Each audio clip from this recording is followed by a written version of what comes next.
Thanks everyone for joining back onto today's episode of The Passive Hang. I'm really excited about this one because it's our first follow-up episode. So I recently had Thomas Emerson on to chat a month or so ago, I think, who is the founder of Praksis in Canberra. And yeah, we had a really good chat and connected, and we continued the conversation over email. And Thomas raised the possibility that some of the questions that we were discussing would be best discussed on this platform. So that's the intention today. It's probably a bit more of a different format to what we had before, which is more covering origin story and just general thoughts on movement practice. But we're kind of targeting a bit more specific questions today. So yeah, I guess everyone make Thomas welcome once again. Yeah, thanks for having me back. And for people listening who haven't listened to the first one, it might be a good idea to do that first, so you get some context for this conversation. But I'm sure this will stand alone just fine as well. Yes, indeed. So I guess diving straight into it. So to give you a bit of context with my journey, I guess I've been a practitioner with a movement perspective for quite a few years now, but still quite early in the coaching stage. And since we last talked, I've been really excited to start coaching a couple of people within, I guess, this new perspective that I've been learning. And I guess the challenge for a lot of us as we get more deeper into our practices and sometimes, quite esoteric, I guess, to more common standards, is bringing that back to that center, to that person, to decide, okay, well, what's going to be actually useful for this person as well, and how do I communicate that to the person? And I think one of the challenges with movement practice is, it's the scope. It's so wide. It can be anything and everything, right? So I guess the first question that I wanted to start off with and pose to you, Thomas, was with that scope of being so wide, you can choose everything, but you have this limitation of time, right? But on this other, I guess, side of the spectrum, we know that consistency is key for someone to improve and to really learn. You get better at just repeating things, right? Like that's like a natural thing that our organism likes to do.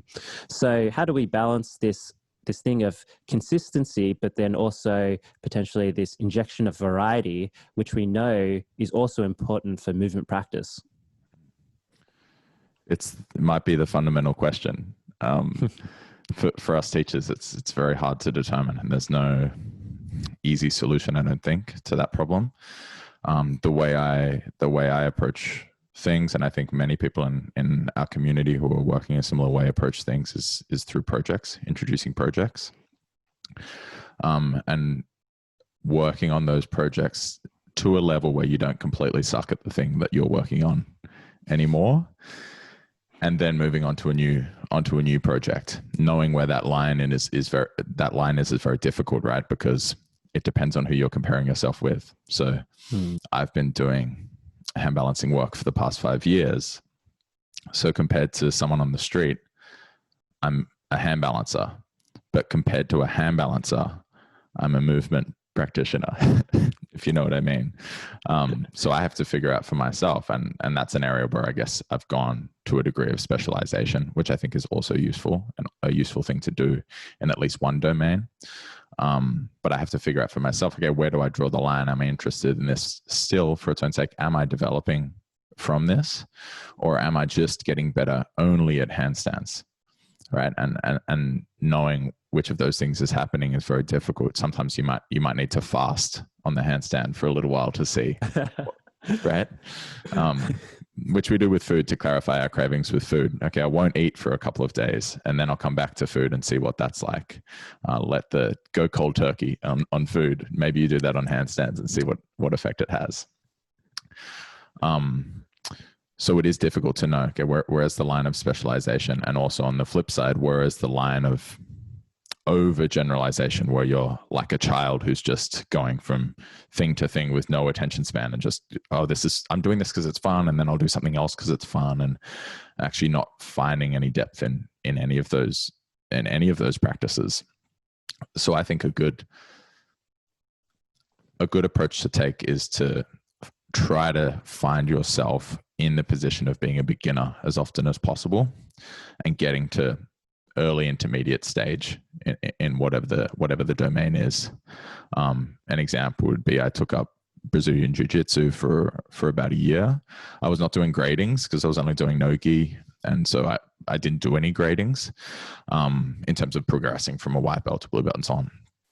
But I got to the point where if someone hasn't done jiu-jitsu, then they'll be in trouble if we end up grappling. But still, probably 80% of the guys in the gym, maybe it depends on the class. So let's say 75% of the guys in the gym could still have their way with me, the guys who were doing it as their sole focus. So I felt like I had squeezed all of those beginner gains out of that activity. I'd still like to do more of it. And of course, there's always more depth in everything. But I stopped, and partly COVID stopped me as well. And went into different projects. So if you can be a little fish in a big pond as a practitioner, then you're poised for maximal growth, even though oftentimes that means minimal social standing in that pond, right? Because there's something it's nice to be a big fish in a little pond. It makes us feel good about ourselves.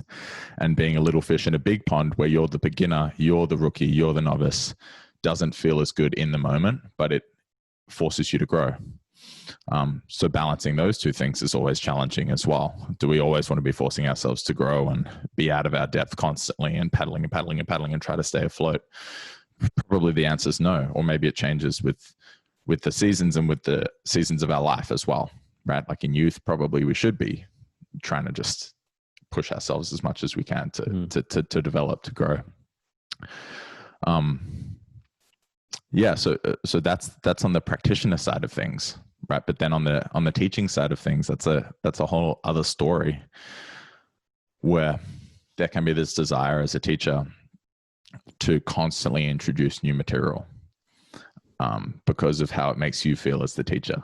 You're in that privileged position of like, hey, look how much I know about this thing. I know something you don't know, right? And here it is, and you can learn about it, and that gives you a little ego boost as the teacher, providing the variety. But I think the best teachers actually pull themselves back, rein themselves back in a little bit, and try to find out what it is that the student wants, what it is that the student needs, more importantly now, rather than just showing off what they know. And we did speak a little bit about this last time. Where do we start, right? Where do we start with someone who's new to the practice? And I suggested taking an interest of theirs, because there's something that interested them that brought them to you, and grabbing a hold of that in the beginning and saying, okay, let's investigate this, and doing what we can in the early stages just to give that person an experience of transformation. But sometimes you get someone who comes and they just want to learn what you have to teach them. And then things get much trickier, because now you have to decide for them exactly what you're going to do, which is a whole nother topic that perhaps we can get into as well. This concept of projects, maybe, starting off with that one. So do you define everything as projects, or is there like a core work? So, even drawing back to your experience, you said you got into jiu-jitsu, but I'm sure you're doing other things as well alongside the jiu-jitsu practice, but jiu-jitsu was like a project. So do you have this delineation between project work and I don't know what you call it, but something else? Yeah. I would say oftentimes what I would do is go into a project, go into some sort of practice quite intensely, where I'm doing it a lot, lots of volume, lots of frequency for a period of time, and then put it on the back burner, develop that skill to the point where it's like riding a bike, right? Where, when I go back to riding a bike, it's just like riding a bike, isn't it? You're not worried about losing that skill. But maybe if you haven't ridden a bike for 5 years, 10 years, the first time you get on a bike after that sort of a break, you go like, well, I'm not sure if I'm still able to do this. And you surprise yourself and you can. But if you don't get the depth if you don't get that volume in the beginning, then that might not be the case. If you just tried something for a little while and then left it and came back to it, you might find yourself right at the beginning again. So I don't know that there's a clear delineation between projects and ongoing work. Oftentimes it's you go into a project intensely and then you put that into maintenance mode, where maintenance mode might mean you need to do the thing that you're doing 5 times a week. Now you're just doing it 1 time a week, or maybe you're doing it once a month, or maybe you just check in with it when you're teaching from time to time.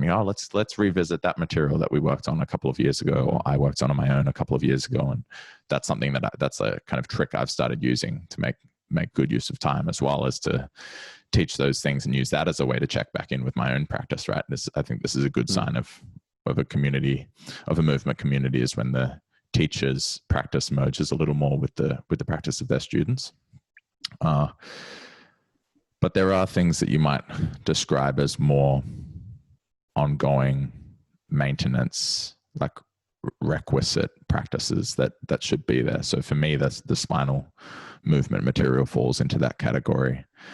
That's something that I'm constantly doing every day. I'm moving my spine in some way, and moving it not just through my other practices, but moving the spine on its own, focusing on this as a spinal practice. And that might mean 5 minutes. I think about the meditation practices, mindfulness, stillness practices in the same way. That's something that needs to be done just constantly as a little check-in, in my view. And again, I haven't been on retreat, but maybe someone goes on a 10-day retreat and that's like a really intense meditation experience, an intensive project, and then they return with some of those tools and just checking in, once a day or twice a day for shorter periods of time is enough to sustain the benefits that were garnered by investing in that project to begin with. Yeah, because I was wondering about this concept of like general preparedness, and if we just take at the start, a lot of people just working on strength and mobility, right, to these attributes, and then you can probably see or make a line saying that these are quite different to, say, if you like jiu-jitsu, or if you wanted to learn skateboarding, that's more like a skill sort of thing, right? But I like what you mentioned there with how maybe it's self-determined with this with these other things where you have this constancy of practice, whether it be a spinal movement practice or something for your hips or something like that, because from your experience for that, that is quite important for you and that you need to keep on checking in, whether it be meditation or any of these things. Maybe at the start, it has to be strength and mobility, because those are what is kind of holding you back to these other skills. And then as you get better, then you can sort of downscale them, right? Yeah, and there are a few thoughts there connected to what you've just said. One being, I think one of the reasons people tend to start with strength and mobility, there are a couple of reasons. It's very obvious if you've improved in strength or mobility. It's demonstrable, right? You can show, I used not to be able to do a chin up and now I can. I didn't used to be able to get my chest flat on the floor in a pancake in a seated straddle on the floor, and now I can. Okay, that's an obvious improvement. And often how we have to begin things when we're cultivating awareness is at the grosser levels of awareness, right? So the legs are far apart and you're going into full hip flexion and seeing what that's like. And there's a big sensation. There's a strong sensation. Like many people like really firm massages for that same reason. It's a strong sensation, a lot of stimulus. And then maybe with time, you start refining the practice. So smaller and smaller movements allow you to cultivate more and more subtle awareness, more and more refined awareness. Like if the room's a complete mess and there's dirt everywhere and everything's just scattered around, do I go in and try to fix up how the rug is arranged so that it's perfectly square with the room? It's like, no, that's a bit too subtle to begin with. This guy's a psychopath if he's doing that. It's like, no, you have to start by getting the mud off the floors, perhaps. you know, or like there's broken furniture in the room. Maybe address that before you worry about how the books are aligned on the shelves. So I think that is why people start oftentimes with the strength and mobility, along with the ego likes that stuff. If I'm a more mindful person, you can't tell immediately. Like, ask a meditation guru to show you their skills, right? It's like, they're there. I'm not denying that there's skill. There's incredible skill there. And they're having a completely different subjective experience, perhaps. But the outward expression of that is not so obvious. So us as teachers, we can be aware of that and harness that too. And I actually did this consciously to some degree, which is almost like an admission. I said to myself, I need to develop skills that are clearly impressive as a sort of qualification. Like, if I can do a one-arm handstand and someone comes to handstand class, they will listen to me. That's the truth. That's the truth. There won't be, how did you learn hands? No one's ever really asked me how I learned. Who'd you learn from? How did you learn these skills? Like, do you have a did you ever get certified for teaching handstands? Those questions don't come up. You just show the skill and then, okay, yep, we'll do that. And of course, if you're aware of what it's like to be around someone who's cultivated perhaps a higher level of awareness, you can see that in them. Right? Oh, I see this person doesn't react. Something terrible just happened around them and they were calm, and someone's treating them really poorly and they're not reactive. You can see that. But it's harder to see unless you've already had that experience yourself, which again is something we spoke about last time. Whereas a clearly impressive skill, a clearly impressive demonstration, of strength or mobility, you don't need to be strong or mobile to know that that's impressive. Right? I guess it's like that. It's that challenge of communication then, right? Like, you don't even have to say anything. You can just pop up on one arm and no one's going to question you from that moment, right? Like, the implied communication there is that, you know, well, I can do this handstand, so I can help you get what you may want from this handstand as well, right? Because you've just done the thing. So yeah, I guess there's nothing ever like as strong as that. But I like how you said that, you know, well, we do need to, sorry to interrupt, but let you get back to your point, but we do need to talk the talk as well as walk the walk. Because of course there are athletes who can perform skills and have no way of teaching them, have no idea how to teach them. Often people who learn skills very young won't be able to teach it. It's just in their body. But anyway, feel free to get back to your point. Yeah, I do recognize that one as well, right? Because there's, you know, the practitioner is a separate skill to being the teacher as well, right? I need to cultivate that and put experience into that. But I'm trying to remember my Should not have interrupted you. My point out. I liked how you were starting to say that, like, we can't start at the subtleties, and that, like, you starting at the more broader or gross way is the better way of approaching and getting people's attention, getting them to buy into, remember what you're saying, trust the process, right? Because if you were starting at the subtleties, it might just fly over their head, right? Like, they might not be ready for it. And then I guess an outcome could be like they just drop the practice or walk away and decide not to do it. Yeah. And my experience, at least, has been that I've gotten better at determining relatively quickly what will land with someone after meeting them, after having them come in, depending on the terminology they're using. And we ask, when someone comes to class, how did you hear about us? What have you done before? Why did you come here? What are you here for? And then, you know, already you have a sense.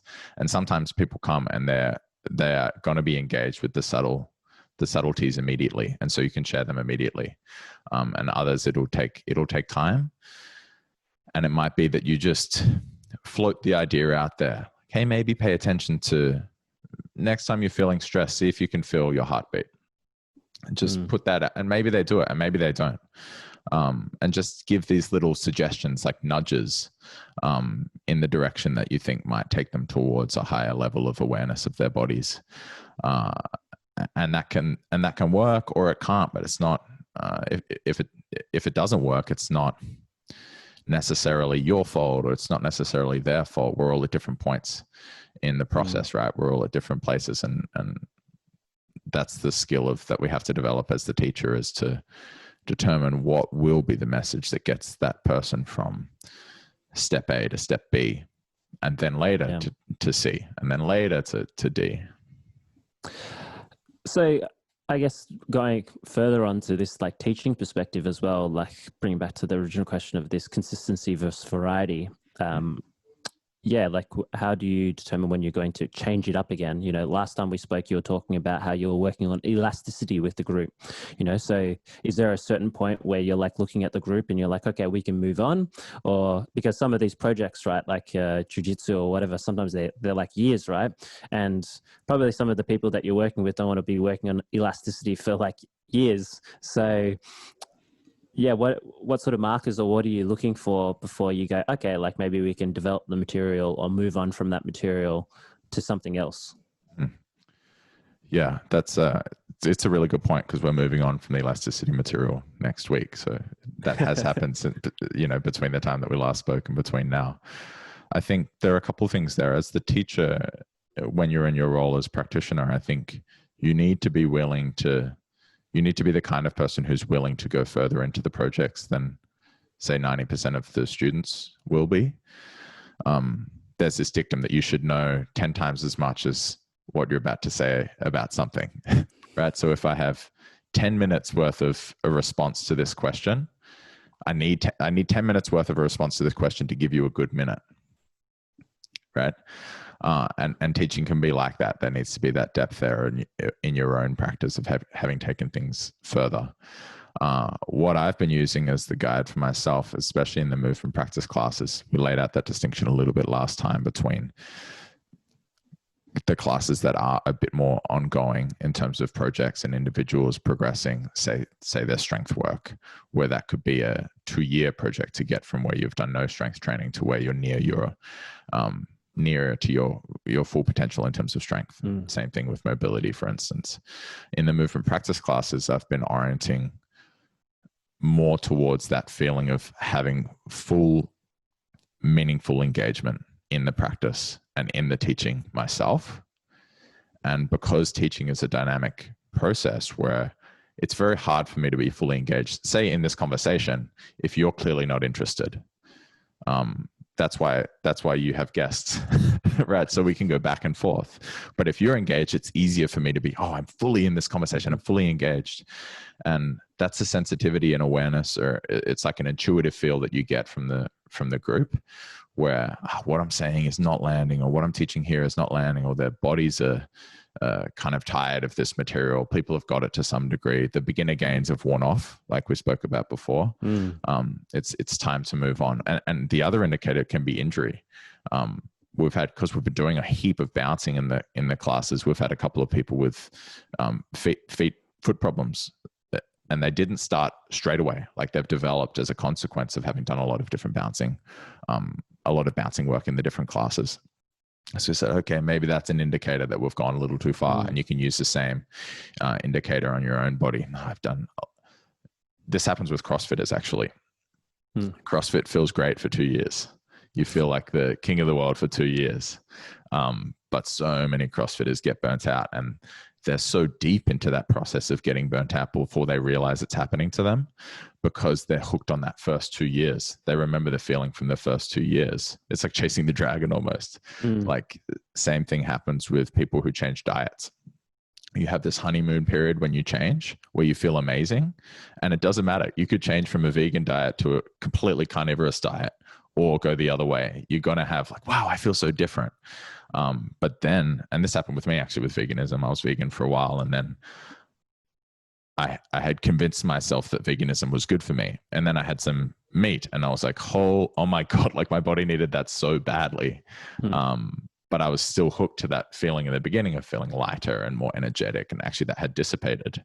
And then I went to the same extreme with meat. Okay, now I'm eating heaps and heaps of meat, and I backed off the meat eating, and that had an improvement.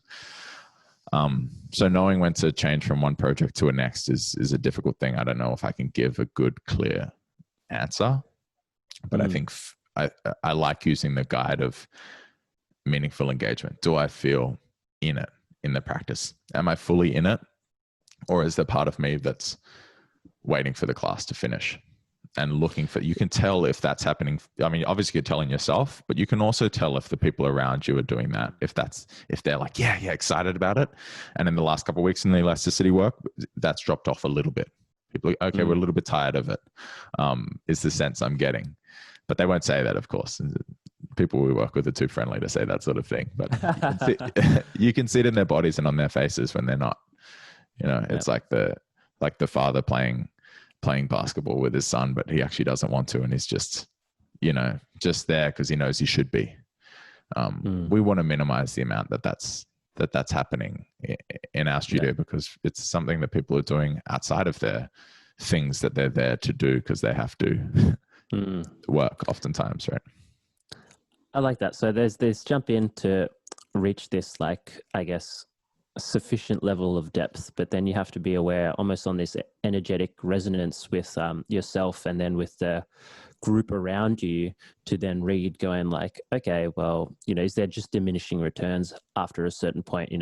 These people, yeah, maybe their attributes may keep on increasing as well, but overall in the larger picture as well, are you going to be sort of losing them as well because they want something else, or they want to do something else, or they're not as engaged with the material as before?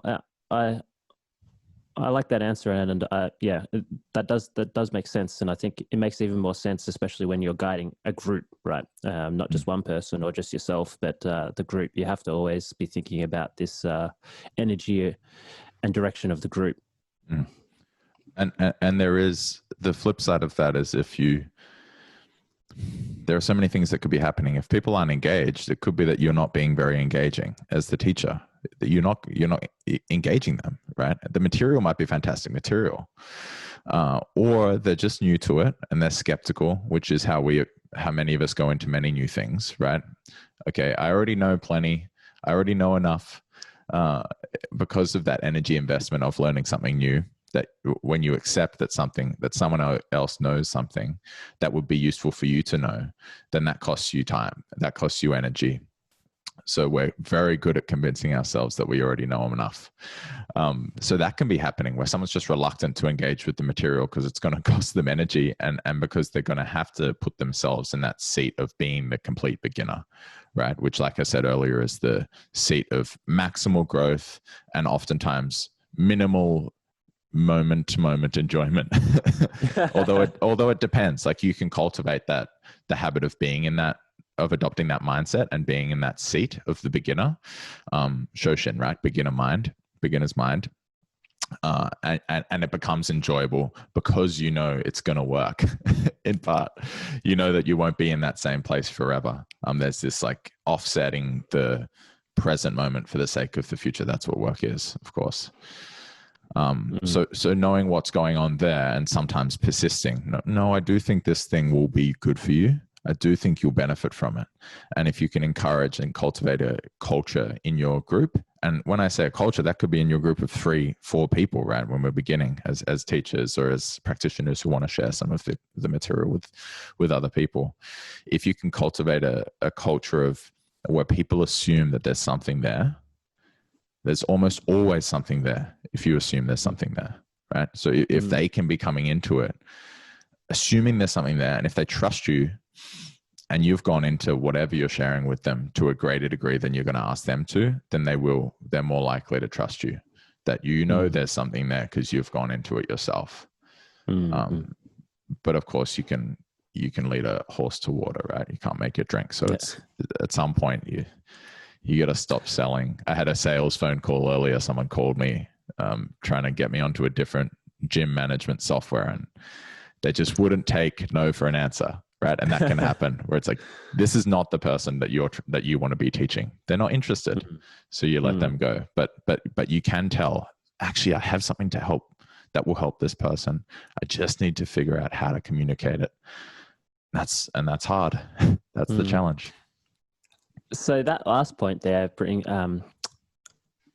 this brings to, I guess, an interesting question, which someone actually wanted me to pose to you, Thomas, which was like, how do you define like who this praxis student is. Like, you know, like you mentioned, that's the person you'd probably want to drop them, or you wouldn't want to teach them. So yeah, do you have this like quality or picture of this student that you accept or reject? I would say that what I'm looking for, what I'm hoping will come through the door, is someone who has that beginner's mindset, who really genuinely wants to learn. If someone comes and they're really there to learn and not to prove how much they already know, or if they're really there and engaging in a genuine way, it doesn't matter what their background is. It doesn't matter how old they are. It doesn't matter what their current abilities are. That's the person you want to work with. And you can feel when maybe this example will land with some people. You know, when you get a coffee, you go to a coffee shop, and maybe it's your local coffee shop, and they know you, right? And they ask you how you're going, and they actually want to know. They're actually friendly. That you're talking in that moment with the person, not with the barista, right? Not with the waiter, whatever. You're actually talking with the person. And then at a different coffee shop where you're brand new, and it depends on the person, of course, but more often than not, they'll say the same words, how you going? But you could tell that they don't actually care how you're going. You're not interacting with the person in that moment. You're interacting with the person who's selling, with the entity that's selling you coffee. And you get a sense pretty quickly when you talk with people of whether you're interacting with them or they're somewhere else and there's an interaction happening, like their awareness actually isn't there, or they're projecting some mask. They're projecting something that they want you to, that they think will please you, perhaps, or their identity, right? They're projecting their identity out, and they're not actually being themselves. There's something in between you and them. If I feel like that's there, what I still encourage, what I'm trying to do is help that person. If I feel like there is that barrier, trying to bring it down, right? And just the way I try to do that is just being genuine myself and just being honest with them, and also connecting with those vulnerabilities. Because oftentimes that the barrier comes up as a consequence of vulnerability.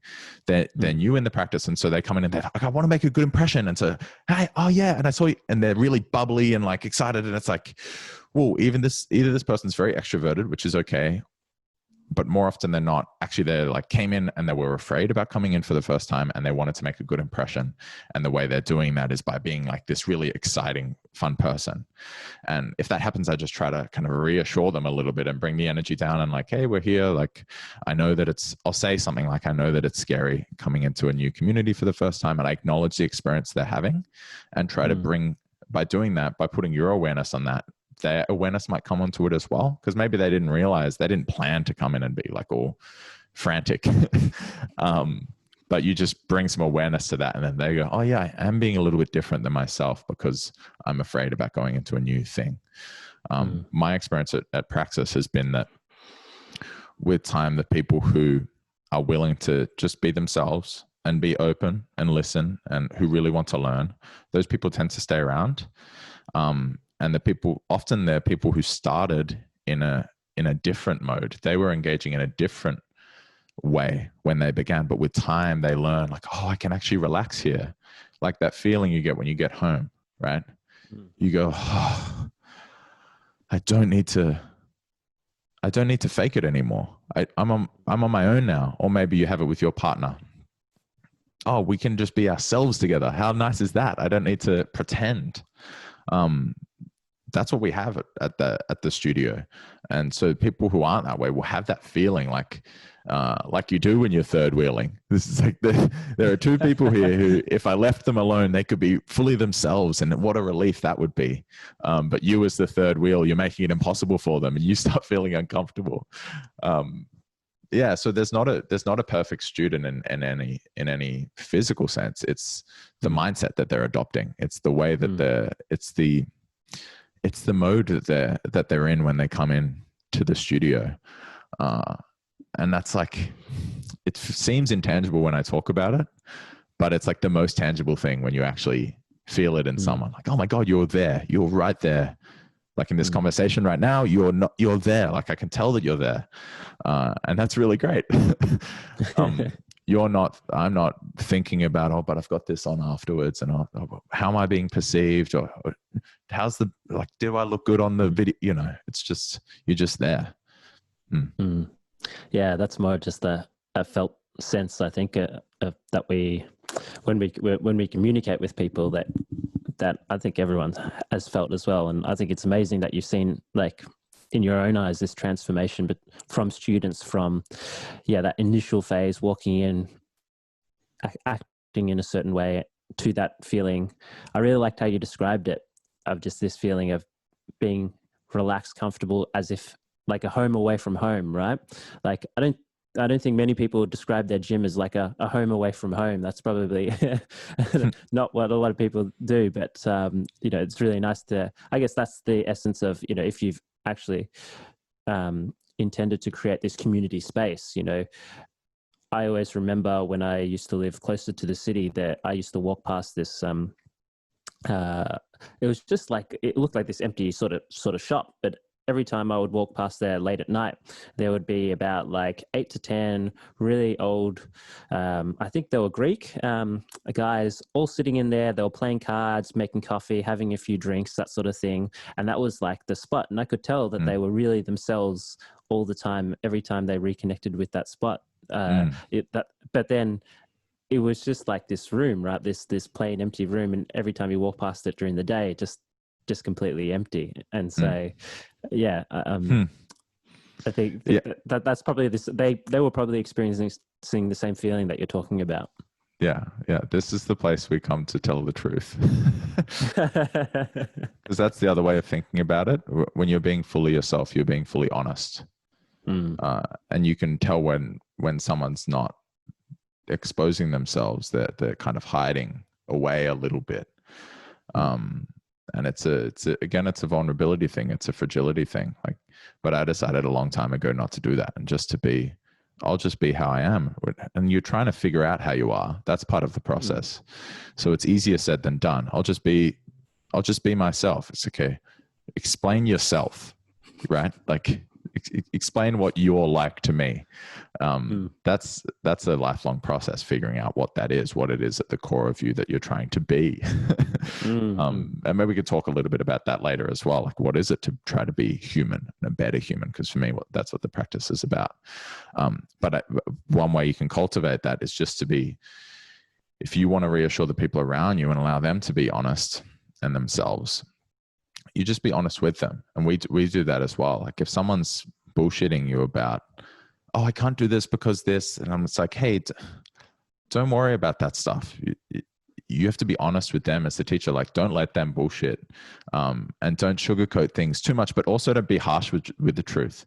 Because you can make a point of like, oh, I'm so honest, I'm brutally honest, and I'm going to say something mean. I'm going to say something honest just because I know it'll hurt you. That's not the point. But sometimes, like we say, honesty trumps niceness.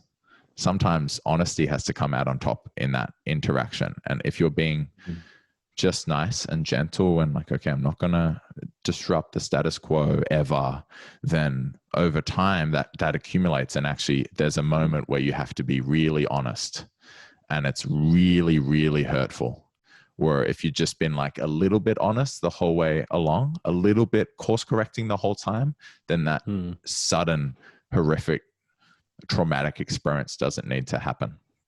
Normally when a relationship ends, for instance, between two people, one of them knew it was going to end a long time before, but they were lying to themselves. It's rare that just out of the blue something happens and, oh, now it's over.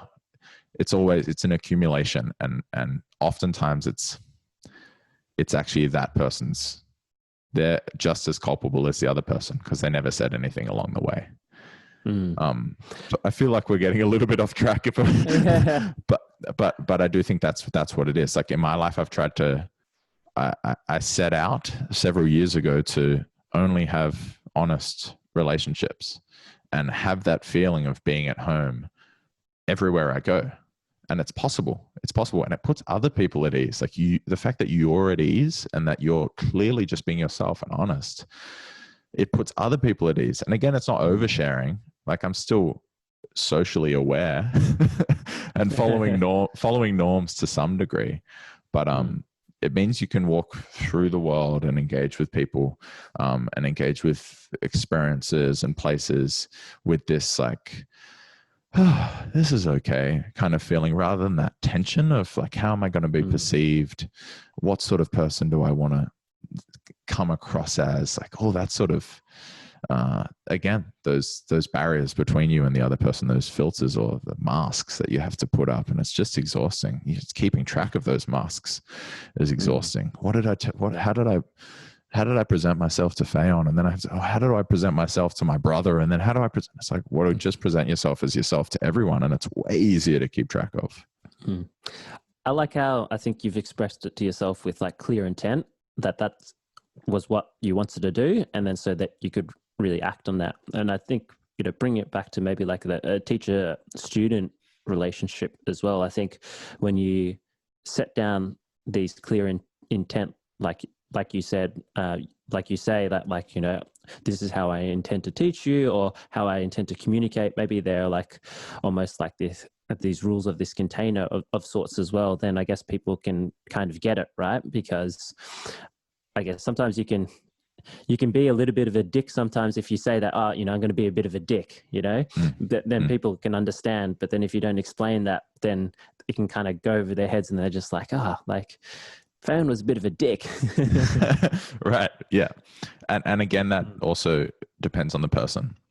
Like if I say something to someone that's a bit too honest too early in the relationship, you see how they respond, and then you might go over afterwards. Say it's in the group setting. I'm never trying to embarrass someone in front of the group. But say someone shows up late. That's something that we joke about in the studio quite a bit. Like there's a norm that at least one and probably 2, 3, or 4 people will tell you you're late. And just doing that is enough for them to be like, feel a little bit uncomfortable. Next time they think about showing up late, they might not. So we're kind of training them to be on time using social shaming. But I wouldn't say something in front of an entire group to embarrass someone.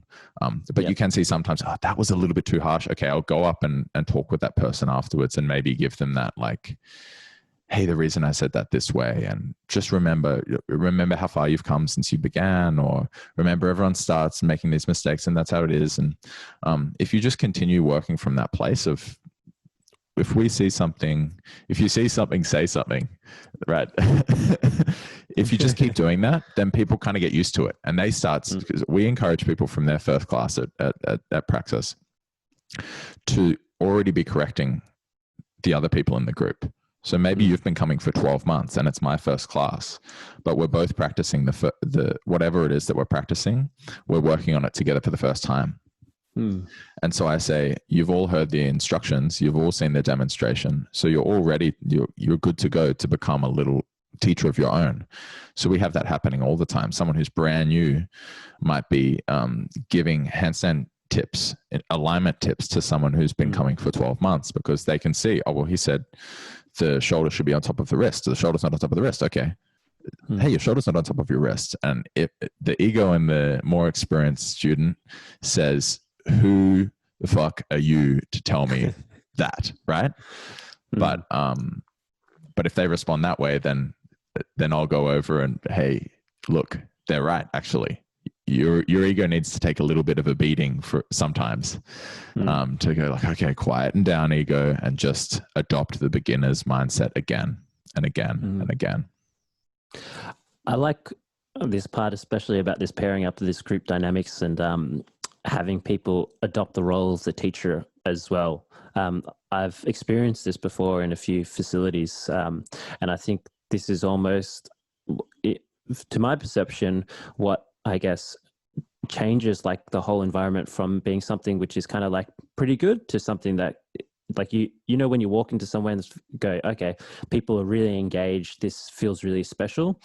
I do think that it's this handing over of authority to students to become teachers themselves. I've noticed this, and I think it's also really helps the learning cycle, right? Like as soon as you adopt the teaching or the teacher's hat, you have to think in a different way. And I think understanding or knowledge kind of sinks in at a deeper level as well.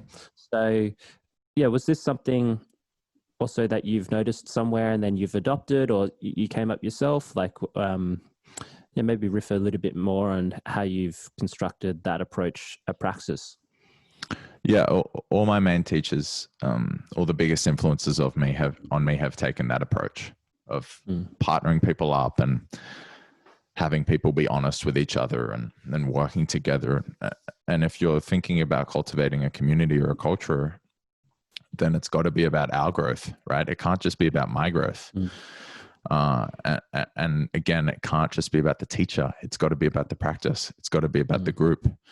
The teacher is there. The leader is just there to serve the group, to serve the interests of the group, right? It's not about that person.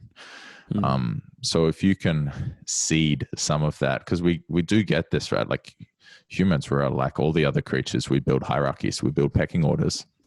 And if you're the teacher, you're in a position of power, but you don't need to abuse that. And you don't even need to assert it. Like people came and they wanted to learn from you.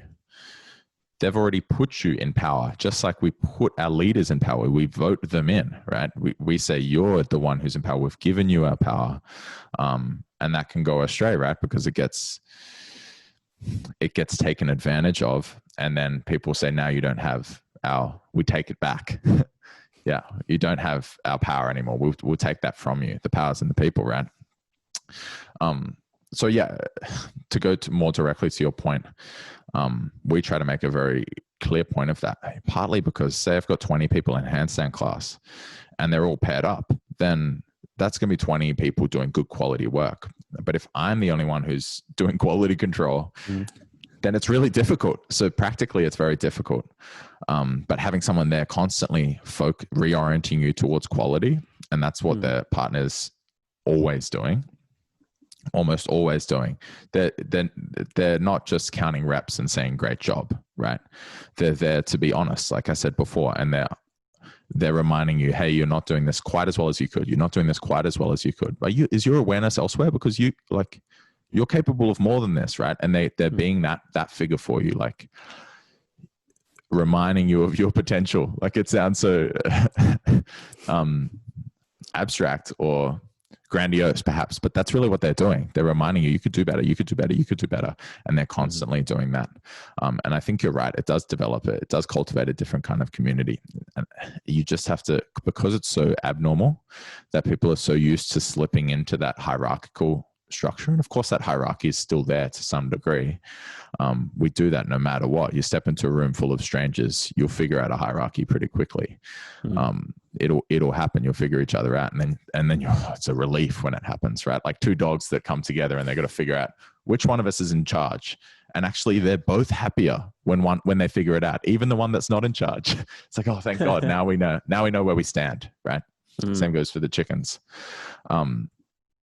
So that does happen, but there's a benefit to everyone being a teacher and everyone working together. And I'm hoping like this still doesn't happen, but I'd like to be getting feedback. Like come in and give me feedback. Tell me, hey, you didn't quite do that the way you said you were doing it. Be a mirror for me as well, not just for each other. And we went to the students and asked for feedback recently for that reason. And there was such great feedback, and we're going to make what we're doing better as a consequence of that.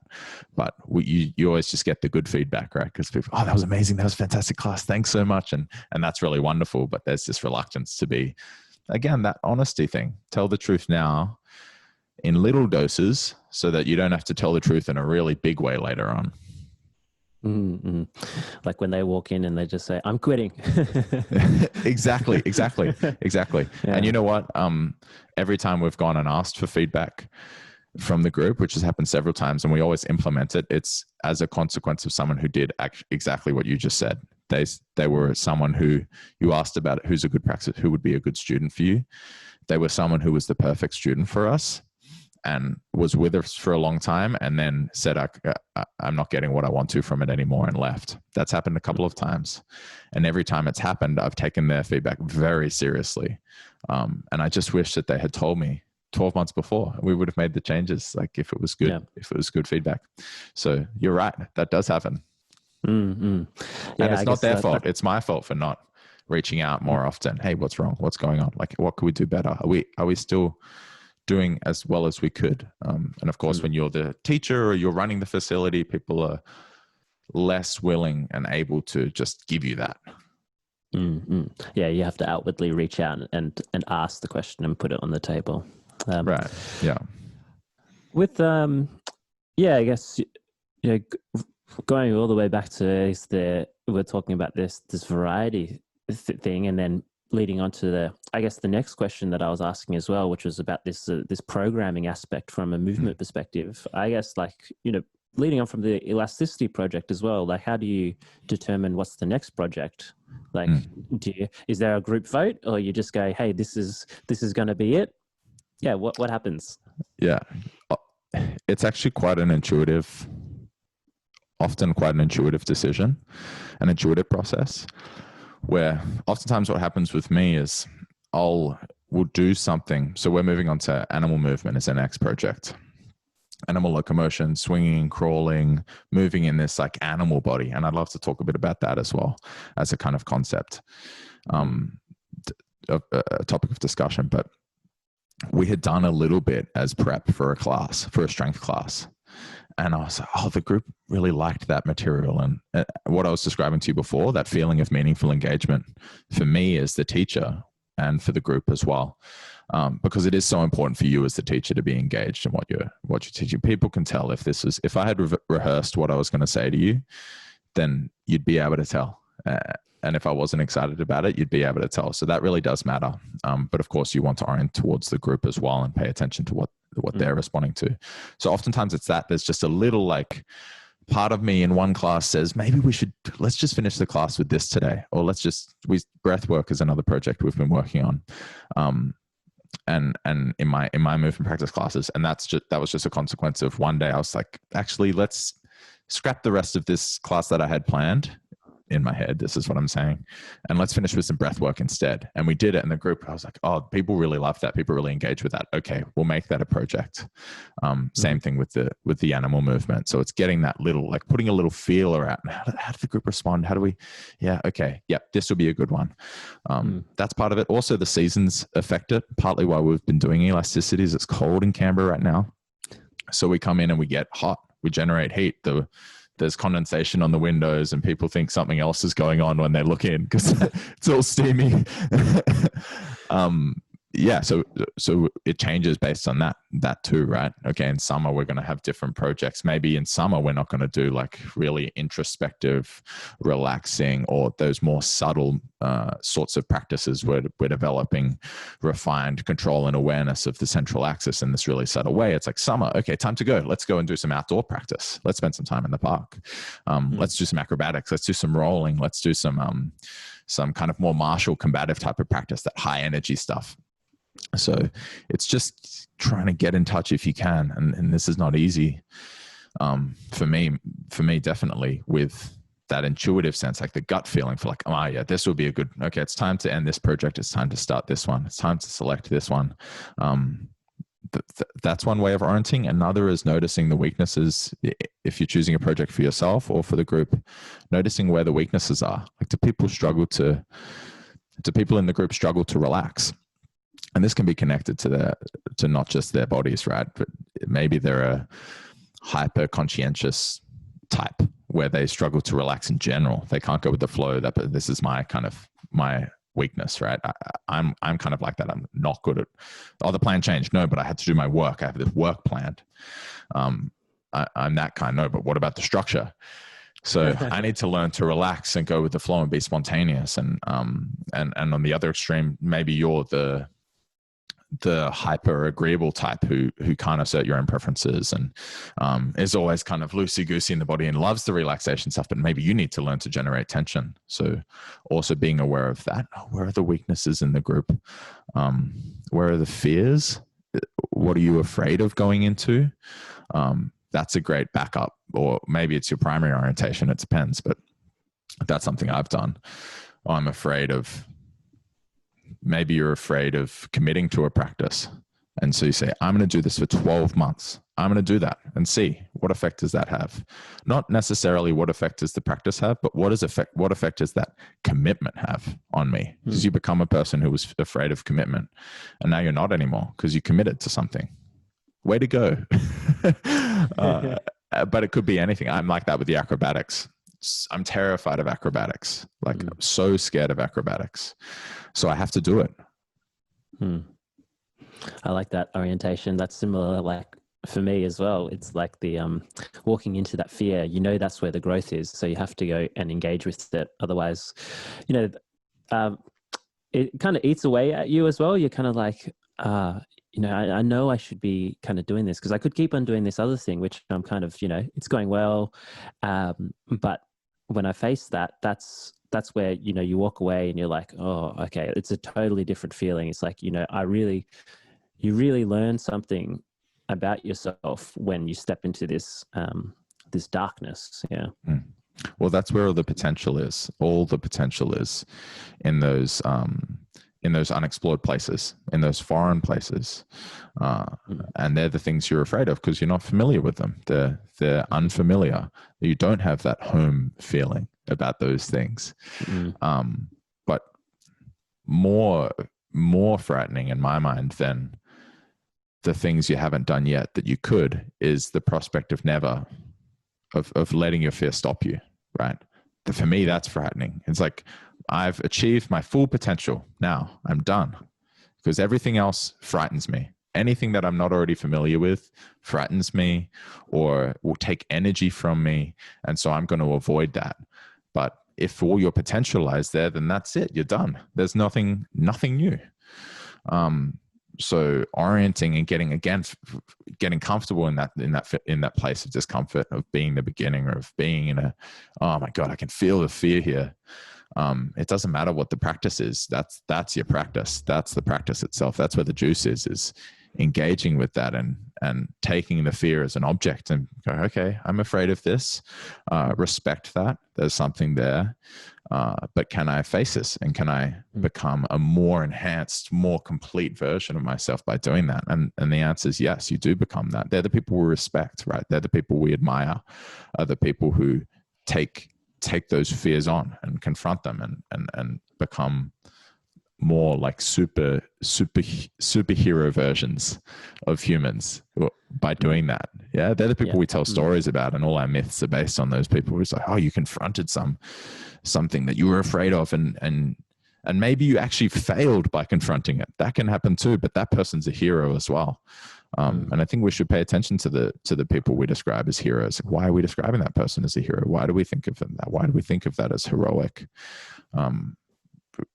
Yeah, and this, I mean, talking a lot, but that's also what you're trying to do. Is that's what you're trying to give to the student. You're trying to encourage them, right? Encourage. You're trying to give them courage. You're trying to empower them. You're trying to give them power. And power is not something you just give and take. This is what the radical lefties are always on about, right? Power. It's like that feeling of power comes from knowing that you can confront your fears and you can go into the domains that you're unfamiliar with and become a better version of yourself, become a more complete human by doing that. That's what power is. Power is the ability to transform anything, and that includes yourself. And so courage is the same thing. You need to encourage someone. If you're going to empower them, you need to have that courage to put yourself in that situation, and that's where you feel that power, right? With the transformation. So, when you present this new material to people, we was talking a little bit about strength and mobility, and how they're it's quite easy to set them up as goals or markers for success. And then from programming as well, everyone knows, you can modify reps, you can modify sets, tempo, these like basic sort of variables to go, okay, this is the work that we're going to do. But then when you approach something, maybe let's say elasticity, or let's say like the animal movements, how do you go about programming and saying, you know, this is going to be the work that we're doing? Is it still in the same formula of going like repetitions, or is it something else? Yeah. That's a hard one. Excuse me. Often I'll use timers, less sets and reps. Normally I'll say, do this for an amount of time. Yes, sometimes there's the sets and reps, but the reason I like to use a timer, you're not going to do 100 spinal waves. You're going to do 10 minutes of spinal waves. One, we're used to working with the clock, so we need to allocate time. That's just the reality. And whenever you get a chance to spend time without a clock, do it, because it's a treat. It's like a luxury, which is ironic, right? It's a luxury to not know what the time is. But the reality is most of us, our lives are dictated by the clock, and we have to fit things in at certain times. So just saying, go and do this until you feel like you've done enough, or go and do this until you feel like you shouldn't do anymore. You know, it's like people will just not do it, unfortunately, if you don't give some sort of prescription, because it's too open. Like if you say those sorts of things, people are likely to just respond by going, well, this guy's just tell me what to do. I just want to know what to do. So we use timers, and the reason being there's always this tendency with sets and reps to focus on getting it done, right? And this is how we feel about our work most of the time. That's why we call it work is something you have to get done. I'm getting it done. And if in the moment of working, you're focusing on getting it done, your awareness is actually in the moment after you finish the task, right? So if your session is one that's oriented towards, it's a session that you're getting done, then all session, you're focusing on the moment after you finish the session. Your awareness is not in the session. I like using timers because then you can focus on doing it rather than focus on getting it done. You just say, well, I've got 10 minutes and I'm just going to be doing it until the timer goes off. And you forget about that. Okay, I'm not counting anymore. I'm not wondering when it's over. I'm just in it for 10 minutes. And the timer will go off when it goes off. And you're not checking the time every 2 minutes. It just is. It just goes off. And that way you're oriented toward the practice you're engaged in right now, right? Your awareness is on the present moment. And we know that about practice, that it has to be done that way. If it's not engaged with deliberately and with full attention in the present moment, you just revert to your habits, your habitual ways of moving and thinking and seeing things, and no neural pathways are potentiated, right? None of that potential is accessed. That hasn't been accessed yet. It's just grooving the old grooves, which sometimes the practice should do that as well. I don't need to be, if I go for a walk, focusing on, okay, today I changed the way I walk. I might just go for a walk and let my mind wander. That's okay too. But yeah, in terms of programming, it's like give what you're trying to do, in my mind, for often with the more qualitative type of material, the material where you're trying to develop a quality in the body, where it's less of a progressive overload type of a structure, is just give a context for the practice. Give that person a context for the practice and make sure they have enough time to spend in the practice. Just give them make it easy to do the reps with the orientation on the physical sensations, on the feeling of that practice right now. And then the timer goes off and it's over and you're on to your next thing. Yeah, I think that's actually kind of leads to, I'll let you respond, because every thought leads to another thought. So you respond. I like that. It's like there's that point with, as you said, with the timer, then you are focusing more about this movement quality, or the quality of the experience that you're having in engaging with the task or whatever work or what you want to call it during that period. Whereas I know, sorry, like with that counting or that repetition, you know, you're counting every rep. Sometimes that count can take away from what you're experiencing as well, because you're just like, okay, I've done 4. I need to do that 8, 4, 5. Where am I, right? And then you can't lose yourself into the work itself.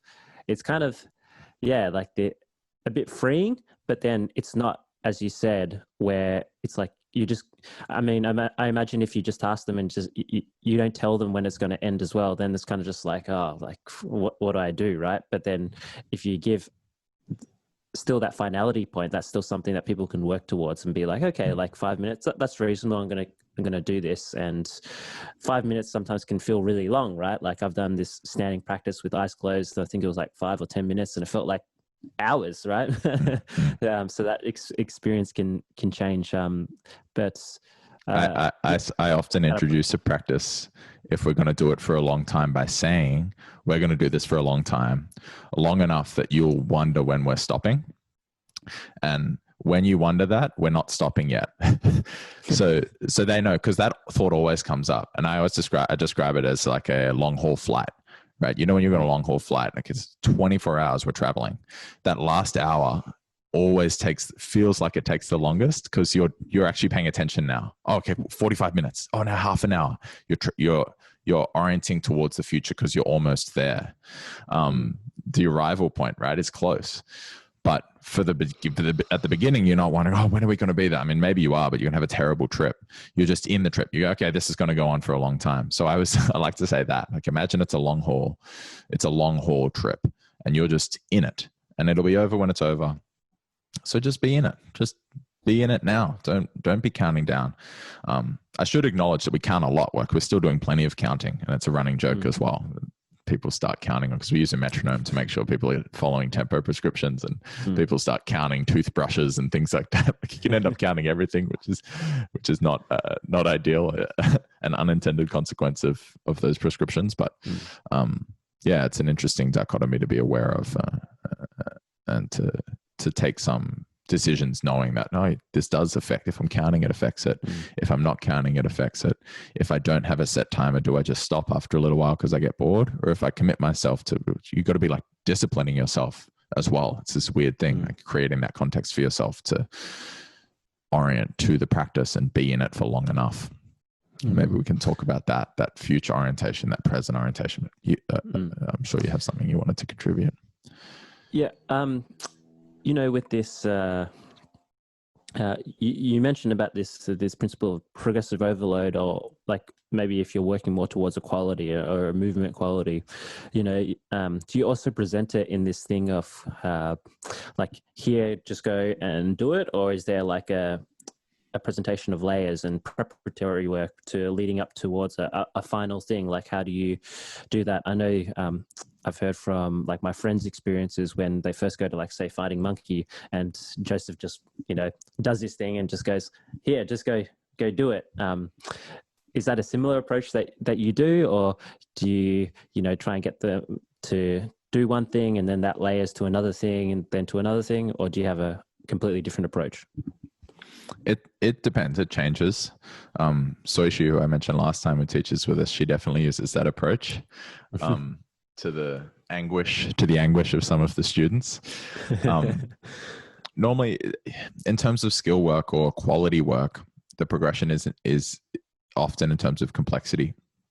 So we begin with a simple movement where we're focused. We make it so simple, we're just swinging the arms with a little knee bend or something like that. We make it so simple that you can really focus on the quality, to go with this elasticity example again. Or maybe we start with the animal movement and we start just with the spinal wave, because that's there. Maybe we start with a side to side spinal wave, and this is going to become a lizard crawl perhaps. But we start with the bones of literally the bones, right? The spine, the bones of the movement, so that the focus can be on the quality, and then build up from there. Because if you make it too complex from the beginning, the focus is only going to be on the technique and getting the technique right without ever feeling what it's supposed to feel like. And we all know that there's a difference between when you go to watch a dance, for instance. There are always one or two dancers who you end up watching the most. Maybe there are 12 people in the show, and they're the people who are not just getting it right technically, they're fully there, they're fully expressing, they've got the quality, they're fully feeling every single movement and expressing with every single part of their body to the extreme. They're not just getting the technique right, right? It's like that film Black Swan. It's such a terrifying film.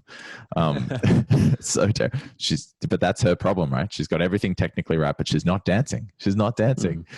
And that can happen in our practices too. So we try to simplify things so that we can focus on the quality, on the somatic experience, the feeling of what the practice feels like, and then progress up in terms of complexity. That can happen. But if the project's different, maybe we begin just by immediately throwing you in the deep end and giving you a problem that you have to solve, which we're all familiar with, the games with the sticks and so on. Okay, I'm coming through your space with this stick. Stay as close to the stick as possible without letting me touch you. And then it's completely new. It's someone's first class. Then they develop they start moving in novel ways and develop different qualities in the body just as a consequence of a very simple task that produces a lot of complexity immediately. Yeah, I hope that answers the question to some degree. Yeah, it does. It does. I like that. Again, context always determines everything, but I think you explained a little bit there on how to determine like to what context is it right as well. And I think it depends, on this material and what you want to bring the awareness to the student. Like even that example of how you describe the lizard crawl, like because I've seen like a lot of these tutorials or this explained, right? And it's very based on the technique. You do this contralateral pattern or whatever, but then, starting with, if you want to start with the spine movement and focus on that quality of how it snakes like the actual lizard, and then bringing that afterwards then to going, okay, now we're bringing that to the ground. I guess that changes the whole teaching or learning experience to going, like this is a lizard crawl. Yeah, which could also just be like a very complex push-up to some. Yeah. Right. Yeah, you're prioritizing the essence of the movement, the soul of the movement over the technique. Knowing when to do which of those things is that's a real challenge as a teacher and as a practitioner. And I, at least in my teaching, try to do both of those things and say, okay, now maybe we always use the handstand example because it's a simple one, but maybe someone's been working so much on their alignment and on the technique and on the drills. And then we say, today you just try to balance. Don't think about whether you're doing it correctly or doing it incorrectly. Just try to balance, because what's a handstand? It's balance. That's the essence of it, right?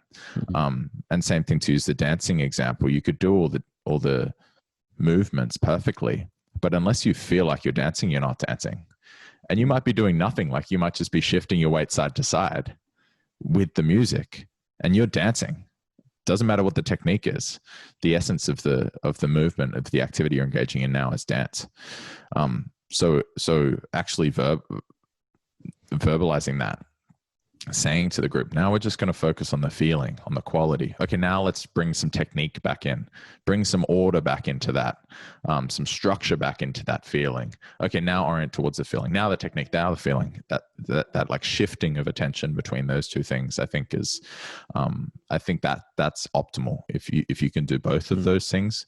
Otherwise, without an orientation and awareness of the technique, of the details, the subtleties of the skill, or the pattern or the quality or whatever it is you're working on, it's always a bit messier than it could be. But if you're just obsessing over those details, then you're never expressing. So you can put a lower ceiling on your ability to express by not focusing on the details to a sufficient degree. But you can have an incredibly high ceiling that never gets used, that you never reach, because you never actually express. At some point, you have to do the thing and be fully in that thing for its own sake. I want to move on to the third and final question we were discussing over the email, because I think that's going to lead to more questions. And you raised a few other points that wanted to touch on as well.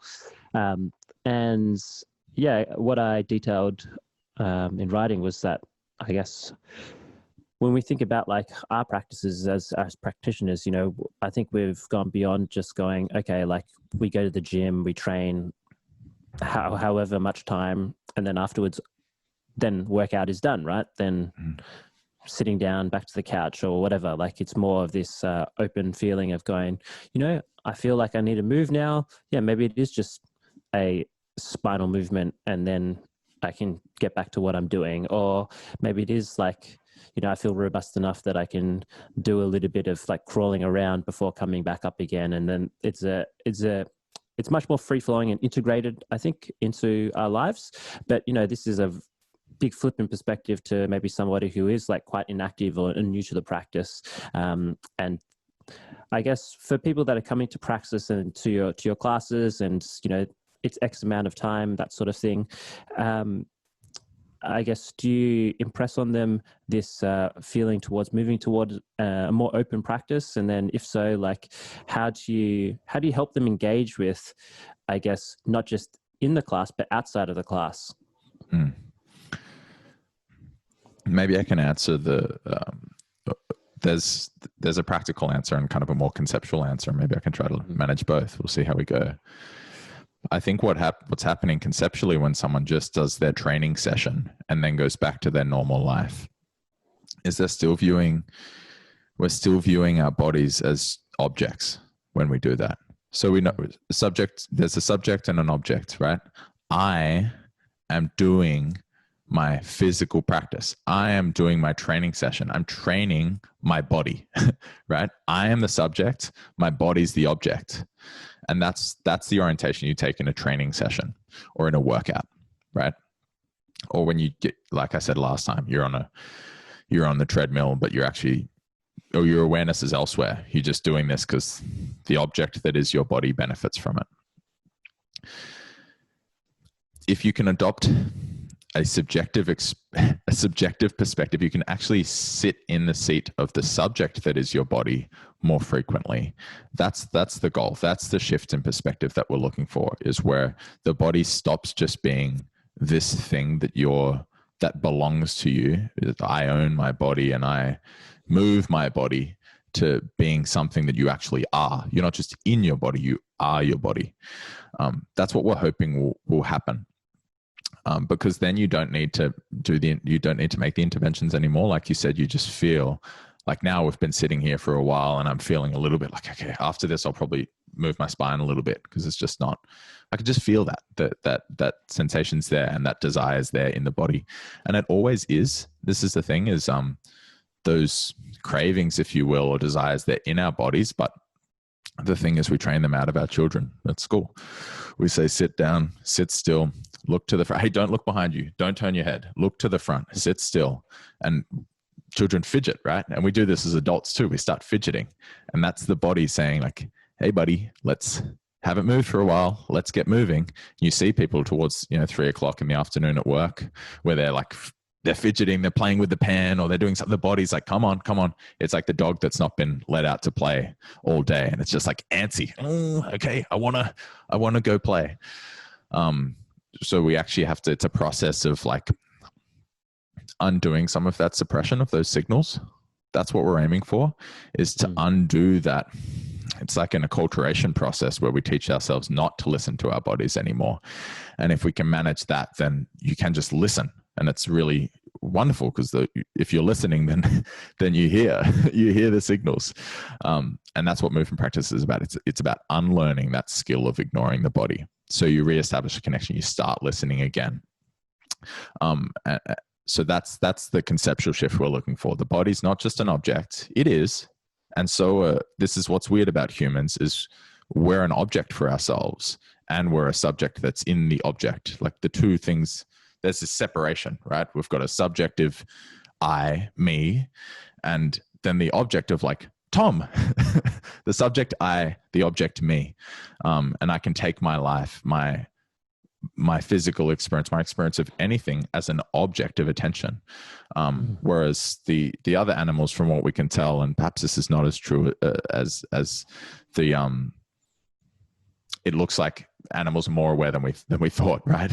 But many animals, and at least children, before they reach a certain age, they're just one. There's no duality. It's just subject and object together. They're just that one unit. They're fully in themselves. They don't have that detached perspective of the observer.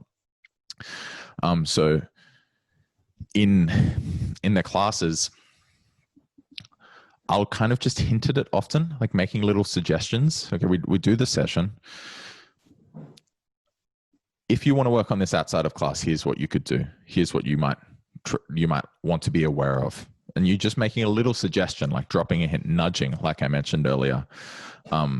It's also a cultural thing that what do you do when there's spare time? Do you move or do you get on your phone, and what happens? And like if you come into our studio and you're there for class 15 minutes early, everyone's moving. Sometimes people are catching up, but often if they're, because we're friends, they're socializing, but they're doing so while mobilizing a little bit. They're loosening the joints, or maybe they're resting in a squat, getting the knees moving, touching the knees to the floor, and just getting things juiced up and ready to go, warming up a little bit. It's very rare for people just to be sitting there waiting for class to begin. It's like, oh, I've got 15 minutes. That means I can do an extra 15 minutes of practice. I've been at work all day, so my body wants that. So that's part of it. Like we discussed last time, again, the environment fosters a more integrated and more continual movement practice. And also another trick that I found useful and that's worked for me to some degree is to make little suggestions here and there. Like, okay, maybe next time you're at work and you're stressed out, you're struggling to complete a project. And this is the thing, is you don't actually, partly what we're trying to do is cultivate awareness. So you're stressed, but you don't know you're stressed. That's the problem. And what you're trying to encourage people to do is feel, oh, I'm stressed. Oh my God, I'm holding my breath. So you might just attach a little practice to that moment where they might notice, bring some awareness to the body again. So next time you're feeling tense about a project you're working on, or maybe you just finished a piece of work, do some neck circles or do some circles of the chest that we practice in class. Neck circles are easy because people can actually do them at work without getting fired. As you work your way down the spine, it becomes more and less and less socially acceptable, unfortunately, which is why so many of our hips are so locked up. But that might be something. If you just do like 15 each way or 60 seconds each way, like I said, set a little timer. That's your break. That's your coffee break. Or next time you wash your hands, and everyone's washing their hands right now, of course, all the time. Notice how you're holding your shoulders, because often people wash their hands like this, like the people who are listening, I'm shrugging my shoulders up. And then you just notice, okay, attach that awareness to an activity you already do, washing your hands. And then if you notice that you are holding them up, take a breath out and let them relax down, let them fall down. Or maybe when you get out of bed every morning, you decide, I'm going to do some spinal waves before I do anything else. 5 minutes. We learned the spinal wave together in class. Anyone listening who hasn't done a spinal wave, just look up spinal waves. You'll find videos, explanatory videos. And you just start doing that. Or another example would be, right now I'm sitting on the floor. And so I've been in 5 or 6 different positions during this conversation. My hips have been changing positions because I'm in one position, and then after a while, 20, 30 minutes, I get uncomfortable. I'm cross-legged. Okay, now I'm kneeling. Okay, now I'm in like a half kneel or a 4-sit, or take some furniture out of your house and create an environment that makes movement easier, right? Where you're not just sitting on the couch in the same position or lying down on the couch in the same position. Maybe you want to spend more time in your local area by walking or running places or riding a bike and relying less on a car or public transport. And so the goal with all of these little suggestions, and of course I wouldn't rattle off that many in one go, but I do make a point of, if we work on something that I know people will be able to integrate more easily into the rest of their lives, I make a point of mentioning that. Hey, if you want to do more of this, it's like you have moments throughout the day where you can insert some reps. If you want to do more of this, maybe attach it to this thing that you're already doing. And what we're aiming for is, in the beginning, when the training is just happening when the practice is just happening in the dedicated training sessions, you've got that 90 minutes, let's say 90 minutes a day, where your awareness is on the body. And like I said before, perhaps it's not actually, perhaps it's on what's for dinner after class. But we're trying to do everything we can to have our awareness being fully in the body during the practices, because that's another topic altogether. Like, you might not actually be in the body even when you're training. And like I said before, with that objectification of the body. So it starts with these intermittent moments of awareness of the body. I'm feeling now my body during the training. And then we try to insert extra moments throughout the day where you pay attention to the body, bring your awareness back to the body, back to the body, back to the body, feel the sensations.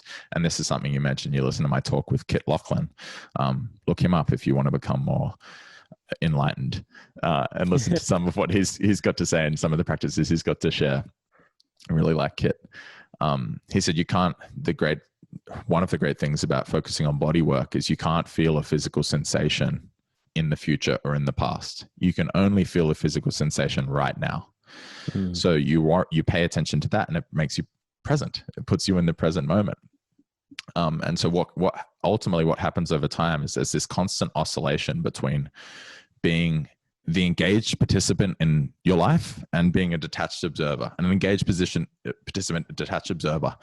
So you're becoming, for a moment, like consciousness itself, and then in the next moment, Tom, and then back to consciousness itself, but then back to Tom, and the two oscillate. And hopefully it goes from being, I'm aware of my body during my 90-minute training session a day, to I'm aware. Oh, no, I'm not aware. Oh, now I'm aware. Oh, no, I'm not. Like, I've been aware of my body during this conversation. Mostly I'm paying attention to the conversation, but then I'm oscillating right now. Okay, my awareness is I need to change positions now. I'm a little bit uncomfortable. Okay, I need to change position. There's this like, oh yeah, I'll do some spinal ways after. Just this oscillation between awareness on the ideas, awareness on the thoughts that are arising, on the conversation we're having, on you and how you're responding. That awareness is oscillating with awareness of what's happening in the body. How's the breath feeling? Ooh, I've just talked a lot. Okay. And you actually will notice you will have noticed sometimes I'll go on a tangent. I'll say a lot of things, and then you can see me acknowledging like, oh, I just said a lot of things and maybe I wasn't paying attention to you to the degree I should have. Like, you catch yourself. Unfortunately, in our culture, because being aware of the body is so rare, it might be that you've gone 20 years without catching yourself, right? And then you need a hip replacement, or you have a catastrophic injury, or you find, I'm in chronic pain. Oh my God. How did that happen? Well, you neglected your body for 20 years. That's how it happens. And you didn't pay attention. But then it's like we spoke about earlier with the honesty. There's this moment of truth, like a reckoning day, where the body says, hey, now you have to pay attention.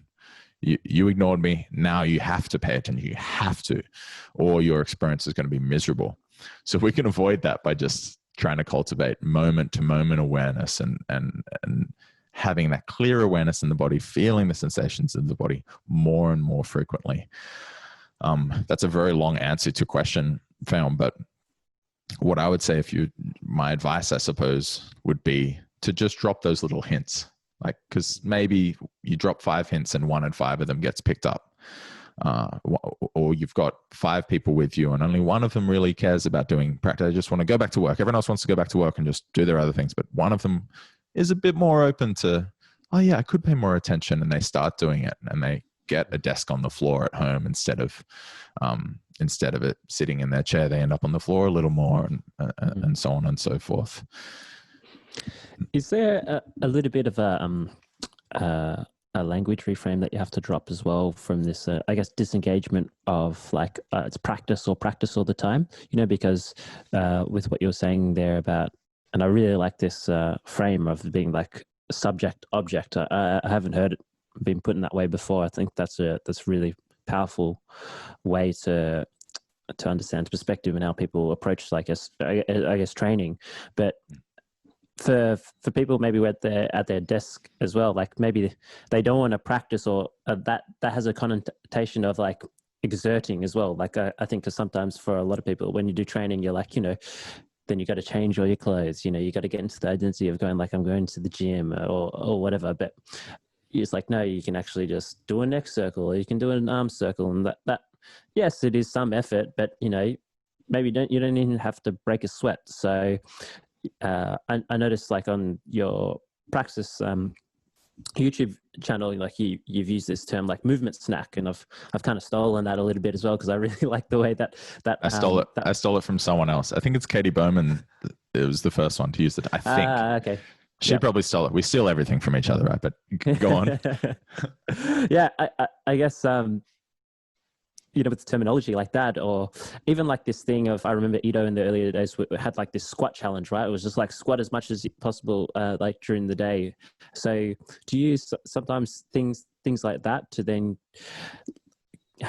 give more concrete practical examples of how, like you said, the next circle, and like you go, hey, this could be a snack during the day or something like that, and it's not like practice, if you know what I mean? Yeah, and because so many of us are having mostly a indifferent, if not negative, experience of our bodies, you can often just attach. Say we do some teacup movements with the arm, a figure 8 movement with the arm. Then I'll connect that to next time you're feeling that like tension in your shoulders where you feel like you need a massage. Try doing some of these. Just try doing some of these. Next time you notice this, try this. Next time you notice this, try this. And because it's not yet culturally normal, well, for us right now to be that way, there are some barriers. Like for a moment you're swimming upstream, but at least you're in the stream, right? You jump in and you go, okay, no one else is doing neck circles at their desks, but I'm going to be that guy for a little while. And then you notice that it's a benefit, right? You do the neck circle, you do the figure 8 with the arm, and you feel better. And that's like a little Pavlovian conditioning for yourself. I felt better, because you're right. People do think of it as like training sucks, but it's something I have to do. Like it's almost like another analogy would be to food, right? If sweet, fatty, mostly unhealthy food gets eaten for a reason, and people think, well, if I'm going to eat healthy food, it's going to suck. I'm going to have a bad experience of eating. Just like if I have to train, it's going to suck, but I'll feel better about myself afterwards. But actually, if you generally eat quite well, it feels good. It feels good to eat in that way. You kind of recondition your cravings. And then you start craving something different, rather than craving that. Say you get to 2, 3, 4 o'clock in the afternoon and you're feeling tired. You don't crave another cup of coffee or a pastry like we spoke about last time. You crave a lying relaxation practice, which look up, like I said before, Kit Lachlan, he's got some great scripts on his website. A lying relaxation practice. So you crave a nap. Actually, you want a nap. But you don't know, because we're confused about our cravings and we become used to how those different needs are satisfied. We spoke about that a little bit last time as well.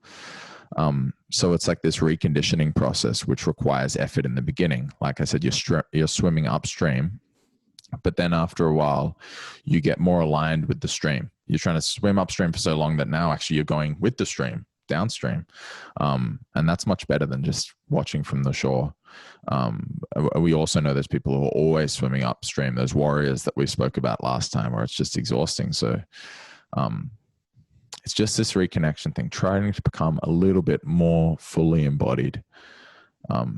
That's the goal. And these simple practices, these simple tasks, I don't know how else to encourage people to do them than to say you'll feel like a more fully human, and you'll feel more comfortable and less in pain and more free if you do these things, if you make a habit of bringing your awareness to the body and inserting little, let's say, movement stacks into your day.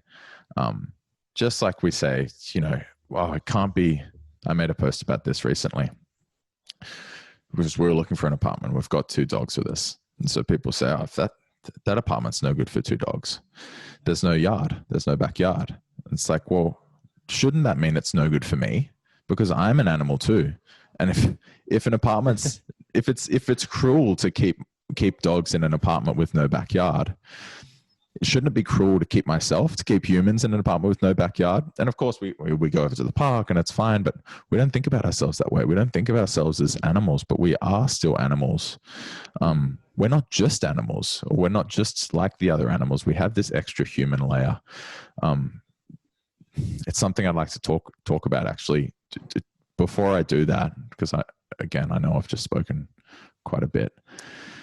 Did you want to follow up on anything I've said there, or add any comments?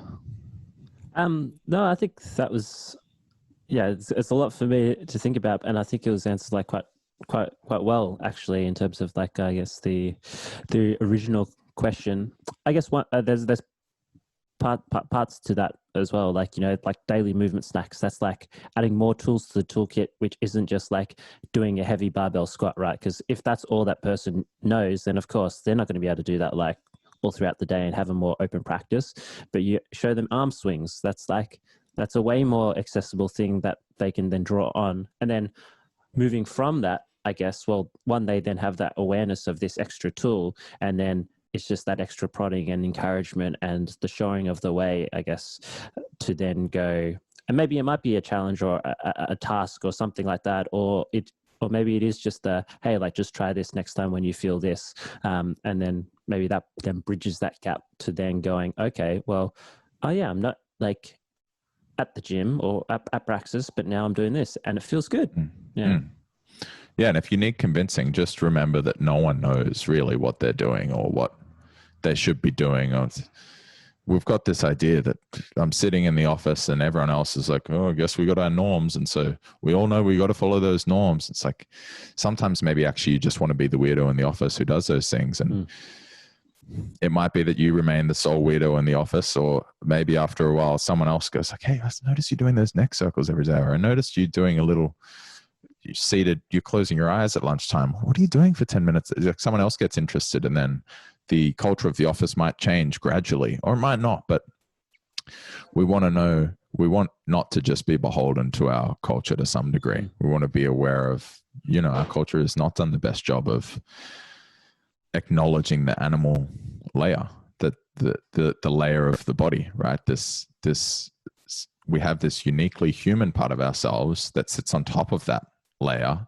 It seems unique to us, at least, this ability to have this conversation and to reason and to think abstractly and to make use of logic. But sitting below that is that animal layer, and below that still is that like metabolic layer. This is something that Aristotle wrote about. You can look up De Anima, which is of the soul. It laid out different parts of the soul, and the Buddhists talk about these sorts of things as well. That we had, this is actually the tale of evolution. He was writing before we had that theory, the theory of evolution, the story of evolution. But I think it's an interesting way to think about the human being, if you'll tolerate a bit of a talk on that. Yeah, I've got I've got a meeting at 1:30, but okay. Like if you want to share some thoughts on that now, otherwise, yeah, I was thinking, every time we have a conversation, there's like more tangents, more questions, more interesting topics of discussion, I think. So how about we, keep on going on that train of thought, and then maybe we'll wrap up. And then for all the listeners out there as well, we'll put it on the table, whether there is like another follow-up to the follow-up. Okay, sure. I'll try to do a quick job of it. So Aristotle wrote about, and I find this interesting, and it's been a useful framework for me, how we have 3 layers to ourselves. Because this is the question, right, with any sort of practices. What is it to be fully human? That's what we're all asking ourselves. And we're hoping that our practices will make us more complete humans, more better versions of ourselves. And what are we? Well, we're a human being. And so how we define the human being affects how we're going to approach those practices and measure our improvement, measure our success, right? And unfortunately, often that's just become attached to, well, a good human is a good consumer or a good producer. And it's like we have this financial metric of what it is to be a good human being, which no one really actually believes.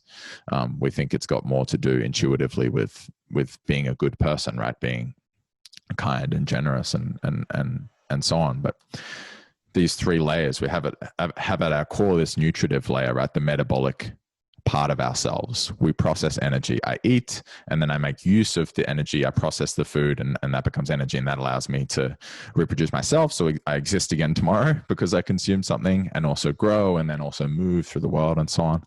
And we share this layer with all the other animals, and also with the plants. The plants use different processes, but Aristotle was working through this kind of taxonomy. The earliest philosophers were also scientists, trying to figure out how do we piece things together. Okay, well, all the plants and animals and humans share this ability to process energy, right? And so we should be paying attention to what we're eating, of course. And then on top of that layer, scaffolded on that layer, is the animal layer, this ability to move through space, which is scaffolded on the plant layer, because I can move through space. And of course, the animals, we have our senses, touch, sight, smell, taste, so on. I can move through space and I can see things. I can procure more food, right? For that central plant layer, if you will, or that metabolic layer. And with that comes desires. So I see a thing and then I either want it or I don't want it. And this is what the Buddhists talk about all the time. Of course, to see is to desire, right? In the moment of seeing the thing, I either want it or I don't. So you see what you want and what you don't want. And immediately preference is established, right? To pursue the pleasure or to avoid the pain, to move toward it or to move away from it. On top of that layer is that human layer, which we're all familiar with, to make use of logic, to reason, to be rational. We're really quite good at this in the West, right? We're mostly in a disembodied culture that's very mind-centered. Although we could talk about critical thinking lacking in the discourse to some degree. So the point why I wanted to raise those ideas is that the animal layer is predicated on that metabolic layer, this layer that moves through space, needs to serve the layer below it. It needs to, if my movement doesn't lead to me procuring food, then it wouldn't have evolved, right? And then the human layer has to serve the animal layer as well. My ability to reason and to view things from a more abstract perspective has to feed the animal, has to assist there. And we've become obsessed with that specifically human layer to the detriment of the other layers. But the fact is, you're still an animal. We're still animals. We're not just animals, but we're still animals. And we still have that kind of central tube, something Simon, my teacher, talks about a lot, that we share with the plants too, right? Like water, our arteries and veins, if not like the roots and branches of a tree. They've both got that fractal nature to them. It's that distribution of energy, processing of energy. We're still an animal. We've got the skin, we've got the hair, and all these locomotive patterns in our bodies that want to be let out and expressed. But we're not letting that happen. And so much of our suffering comes from not paying sufficient attention to those other layers that we share with all the other creatures. And there's a whole conversation to have there with on the topic of, well, why have we gone and destroyed our planet? Like, why aren't we connected with nature? Well, because we're not connected with our nature, right? We love the human layer, and that's what makes us special. And that's why we sit on our chairs, our thrones, and look down and say, well, no, we're not going to sit on the floor. That the floor's dirty. Or why are you barefoot? Feet are dirty. The body's dirty. We have this disgust response to the animal layer and this kind of rejection of it. No. We push that part of ourselves away, but it emerges on its own, and it signals assent in the form of pain or a quick temper. Right? There's all these consequences of not paying attention there. So, I guess the point I'm making is, if we can adopt a more complete view of what it is to be human that contains those other layers that we share with all the other animals and with all the other organisms on our planet, maybe things would change fundamentally for us, not just as individuals, but as a culture too. So that's what excites me is how can we shift that conception, not just in the mind, right? Because that would be the human way to shift it. Oh, we had the conversation. Okay, it's changed. No, it's not changed yet. You need to be paying attention and feeling those layers in you, feeling how they're affecting you and how they feed back and forth. And that's where the practices come in. So if we can view ourselves in that way, I think it would be a good thing for us. Pay attention to, I'm fidgeting. I must need to move. That's the animal part of me going, hey, come on now. And all of this without dismissing the human layer, because it's amazing. We're not trying to regress to a pre-human existence. No, that's a mistake too. It's an incorporation and integration of all those layers into a more complete, more enhanced, more full existence. I think that's what we should be striving for.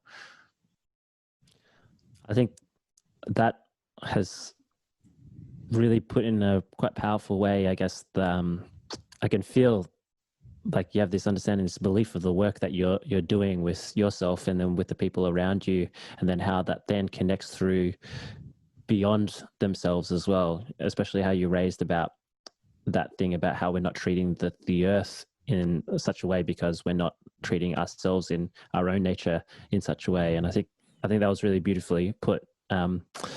Listen, Thomas, yeah, I've got to go, but I guess there's so much there for me to dig into as well. I'm really looking forward to re-listening back to the recording and taking some notes, and inevitably there'll probably be some more questions as well.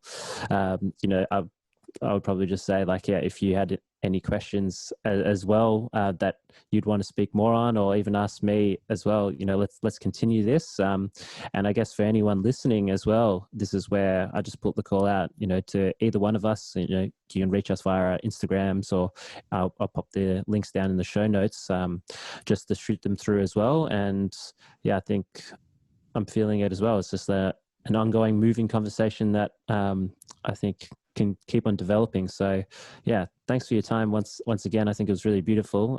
You know, we covered off, you know, those questions that we wanted to, plus some more. And I think there's just more doors now to open.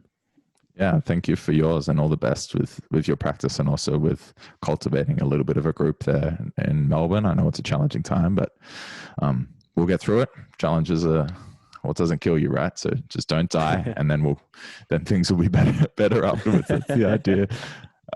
So yeah, again, I really appreciate your time, and this has been fun. Hopefully it's been useful for people listening. Definitely do feel free to hit us up with any follow-up questions or about anything, right? Like we all want connection, right? That's why you and I are having this conversation. And so if something either of us has said gives you an impulse to connect, then just do it. Just reach out, and maybe it'll lead somewhere. Who knows?